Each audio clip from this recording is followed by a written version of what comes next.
ഈ ക്ഷേമ പെൻഷനുകൾ കൊടുക്കും. അതേസമയം തന്നെ സംസ്ഥാനത്ത് ചെലവ് ചുരുക്കുമെന്ന് മുഖ്യമന്ത്രി പറഞ്ഞു. കേന്ദ്ര സർക്കാരിന് രൂക്ഷമായ വിമർശനമുണ്ടായിരുന്നു. സംസ്ഥാനത്തിന് അർഹമായ ധനസഹായം കേന്ദ്ര സർക്കാർ നൽകുന്നില്ല. അങ്ങനെയുള്ള സാഹചര്യത്തിൽ പോലും ക്ഷേമ പദ്ധതികളിൽ നിന്ന് സർക്കാർ പിന്നോക്കം പോകില്ല എന്നായിരുന്നു മുഖ്യമന്ത്രിയുടെ പ്രത്യേക പ്രസ്താവനയിൽ പറഞ്ഞത്. വിവരങ്ങളുമായി വി എ ഗിരീഷ് ചേരുകയാണ് തിരുവനന്തപുരത്ത് നിന്ന്. ഗിരീഷ്, വിശദമായ ഒരു പ്രസ്താവന അതിൽ സംസ്ഥാനത്തെ സാമ്പത്തിക പ്രതിസന്ധിയെക്കുറിച്ച് പറയുന്നുണ്ട്. അതിന് കേന്ദ്രം ഒരു കാരണം ആണെന്ന് പറയുന്നുണ്ട്. DA അടക്കമുള്ള കുടിശ്ശികയിൽ പ്രത്യേക ഉത്തരവ് വരുമെന്ന് പറയുന്നുണ്ട്. ക്ഷേമ പദ്ധതികളിൽ നിന്ന് ഒരിക്കലും പിന്നോക്കം പോകുന്നില്ല എന്നും പറയുന്നുണ്ട്. ഇതല്ലേ ഈ മുഖ്യമന്ത്രിയുടെ ഒരു പ്രസ്താവനയുടെ രത്നച്ചുരുക്കം?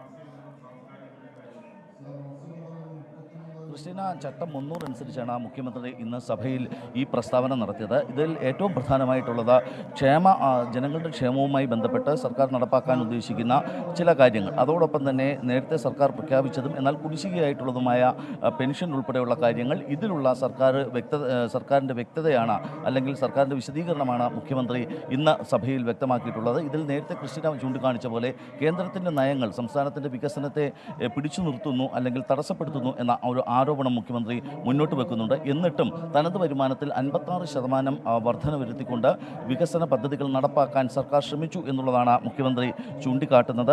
നേരത്തെ UDF സർക്കാരിൻ്റെ കാലത്ത് ക്ഷേമ പെൻഷൻ കുടിശ്ശിക 18 മാസത്തെ കുടിശ്ശികയായിരുന്നു ഉണ്ടായിരുന്നത്. ഈ സർക്കാർ വന്ന ശേഷം അത് 2016 സർക്കാർ വന്ന ശേഷം അത് കൊടുത്തു തീർക്കുന്നു. പക്ഷേ ഇപ്പോഴും 5 മാസത്തെ ക്ഷേമ പെൻഷൻ കുടിശ്ശികയുണ്ട്. ഇതിന് പ്രധാനപ്പെട്ട കാരണം കേന്ദ്രത്തിൻ്റെ ചില നടപടികളാണ്. ഈ ക്ഷേമ പെൻഷൻ കുടിശ്ശികയിൽ 2 ഗഡു ഈ സാമ്പത്തിക വർഷം തന്നെ കൊടുത്തു തീർക്കും എന്നുള്ളതാണ് മുഖ്യമന്ത്രി വ്യക്തമാക്കുന്നത്. അതോടൊപ്പം ഈ കഴിഞ്ഞ മാർച്ചിലെ സാമ്പത്തിക വർഷം കഴിഞ്ഞതിന് ശേഷം കൃത്യമായി തന്നെ പെൻഷൻ വിതരണം ചെയ്യാനുള്ള ശ്രമമാണ് നടക്കുന്നത്. ഇതോടൊപ്പമാണ് ഈ സാമ്പത്തിക വർഷം 2 ഗഡു കുടിശ്ശിക കൊടുത്തു തീർക്കാൻ ഇപ്പോൾ സർക്കാർ തീരുമാനിച്ചിരിക്കുന്നത്. അടുത്ത സാമ്പത്തിക വർഷം 3 ഗഡു കുടിശ്ശിക കൊടുത്തു തീർക്കും എന്നുള്ളതാണ് മുഖ്യമന്ത്രി ഇതിൽ ഏറ്റവും പ്രധാനമായി വ്യക്തമാക്കുന്നത്. മറ്റൊന്ന് മരുന്ന് വിതരണത്തിലെ കുടിശ്ശികയാണ്. കാരുണ്യ പദ്ധതിയുമായി ബന്ധപ്പെട്ട് ഉള്ള കുടിശ്ശിക 2024-25 സാമ്പത്തിക വർഷം തന്നെ വിതരണം ചെയ്യും. ഇത് പൂർണ്ണമായും കൊടുത്തു തീർക്കും.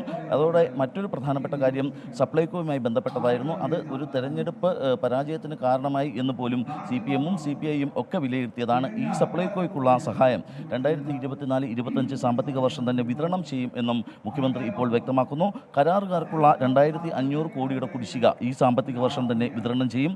അതോടൊപ്പം വന്യമൃഗങ്ങളുടെ ആക്രമണത്തിന് ഇരകളാകുന്നവർ, അതോടൊപ്പം തന്നെ വിവിധ രോഗികൾ എന്നിവർക്ക് കൊടുത്തു തീർക്കാനുള്ള ധനസഹായത്തിൽ കുടിശ്ശിക വന്നിട്ടുണ്ട്. ഈ കുടിശ്ശികയും ഈ സാമ്പത്തിക വർഷം അവസാനത്തോടുകൂടി പൂർണ്ണമായും കൊടുത്തു തീർക്കും എന്നുള്ളതാണ് മുഖ്യമന്ത്രി വ്യക്തമാക്കുന്നത്. ലൈഫ് മിഷനിൽ 5 ലക്ഷം വീടുകൾ പൂർത്തീകരിക്കും. ഇതിനുള്ള തുക നൽകാൻ സർക്കാർ നടപടിയെടുക്കും.